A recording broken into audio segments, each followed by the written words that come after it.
The Earth's oceans have provided many mysteries that have left both researchers and the layman baffled across centuries. From the mythological to more grounded reality affairs, the relationship between the ocean and man has been extensively documented and highly bountiful.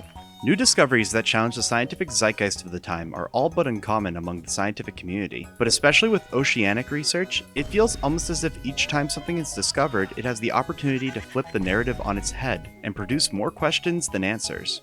One question that led to such a discovery can be attributed to a key species in the continuation of life beneath the waves. Krill, whose name is derived from the Norwegian definition meaning young fry, are small marine crustaceans that can be found in all of the world's oceans. A key player in the trophic level of the food chain, the krill provide key nutrients for whales, squids, seals, and many other species. Given its importance, one may be quick to assume that there has been extensive evidence to show the connection that the current-day krill has to its ancestors, especially with how many extinct species that were evolutionary steps for others that still exist have been discovered through fossils preserving their corpses. But that's where the mystery of krill begins, because there's no clear fossil that can be unequivocally linked to the modern krill.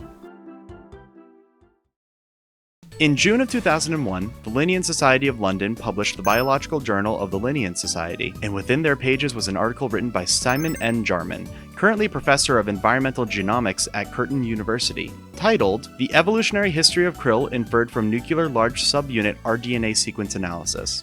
The article itself describes a clear lack of a fossil record of krill, which has led to little being known about their paleobiology, or the study of fossils to make determinations in regards to evolution or ecology of the past. Because of this, the study aimed to make a speculation as to where the last common ancestor of what we know as krill now lies. The study was conducted by comparing the change in their 28S rDNA to the change in the 28S rDNA of close relatives to the species that fossil records do exist of.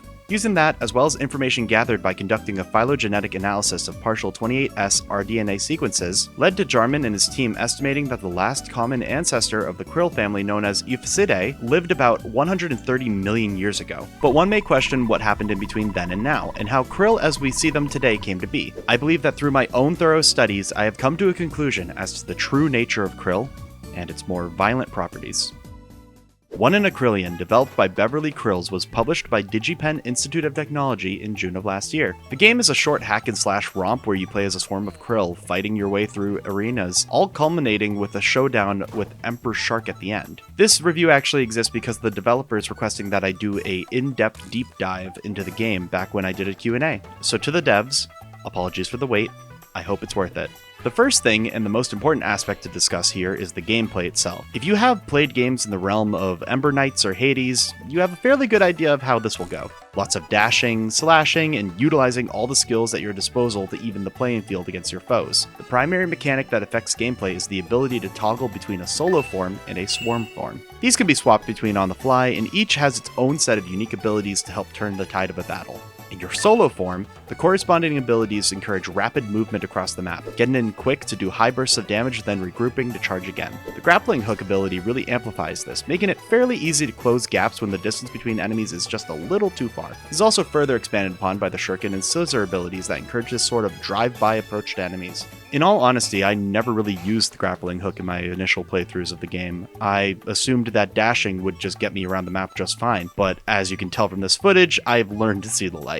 This gameplay loop gets flipped on its head in Swarm mode, where that focus on speed is negated to allow for more situational abilities to be at the forefront. Your basic attack becomes a massive, heavy broadsword that has a wide range, allowing you to target multiple enemies in front of you. While it doesn't deal as much damage as the sword in solo mode does, it makes up for it by allowing the chance for your attacks to stun. This trait is present across all of the Swarm mode abilities. You can use a gigantic hammer, summon cannons that fire 3 shots in the air that come crashing back down, or negate damage entirely with a well-timed use of your shield. On top of all of this, you have an overshield that will tank one hit for you until it gets the opportunity to recharge after a moment. Swarm mode serves as a smart pairing to the capabilities of solo mode, and opens up for more strategic thinking when it comes to how you navigate the battlefield. So with abilities like these, why even bother swinging your sword at all, right?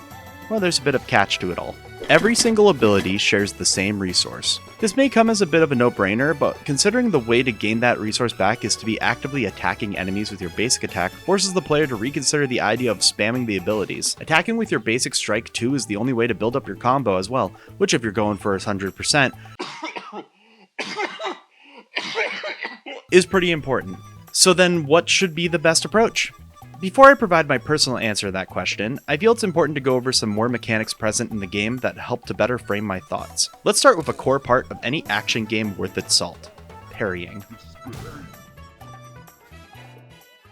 The parry in One in a Krillion works like this. When enemies attack, a red area appears to show where the attack will hit. If you hit the button to dash at the right moment, the enemy will be stunned, giving you the opportunity to deal some extra damage against them before they break it. It is fairly easy to get a successful parry every time once you get the rhythm down, and it feels fair enough when I miss the timing and take damage. I have encountered a few times though where I do get the parry off but still get hit, but never enough to where I feel like it's a huge enough issue that it would make me swear off the mechanic altogether. This becomes a core piece of your kit no matter what mode you decide to play, opening up the enemy wave and giving the player a sense of urgency when they see an attack telegraphed. Do they simply back away and regroup, or try to go for a risky parry that could flip the fight on its head? These moment-to-moment decisions are make or break for action games, and I feel that One in a Krillion definitely does its best to implement parrying in a way that feels fun and frantic. But that isn't the only mechanic we ought to discuss. Krill is an aggressively powered up state you can enter after building your meter, allowing you to release an unlimited barrage of any ability for a short period of time. And yes, this is truly unlimited. There's no cooldown, no delay. Just spam the button for whatever ability you like and watch the health of your enemies melt. You can do some pretty silly things with Krill, but if you've been paying attention to the mechanics of the game thus far, the ultimate strategy for this game presents itself: the cannon rush. Build up your meter with solo, enter Krill, swap the swarm, mash the absolute life out of your controller to spawn as many cannons as possible, rinse and repeat. This absolutely makes a joke out of Emperor Shark, almost completely negating the boss fight when executed right. Normally the boss fight is fairly formidable, with it cranking the importance of parrying to 11 and brutally punishing any moment of hesitation from the player. But with the cannon rush, the boss gets stun locked and can't even react to your bombardment in any meaningful way. It is fun to see Emperor Shark get flung upwards if the cannons are still attacking when he's defeated though. With the core gameplay loop out of the way, what are the other aspects of the title? Well, the music is fun and fits the overall vibe for the game, with one very notable track being the credits theme. The last place I would expect evangelical, God-fearing R&B would be in a title like this, so the laugh I got when I first met the credits was insane.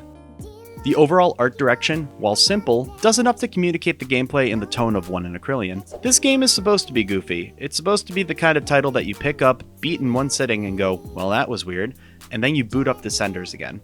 But there is this inherent charm to the title that cannot be denied. From the enemy bios that pop up as you fight, the randomly named Krill in the results screen, to the blinking you miss it references in the taunts from King Krillion himself, I've come back to this title time and time again for a quick fix of nautical brawling action. So good job, Beverly Krills.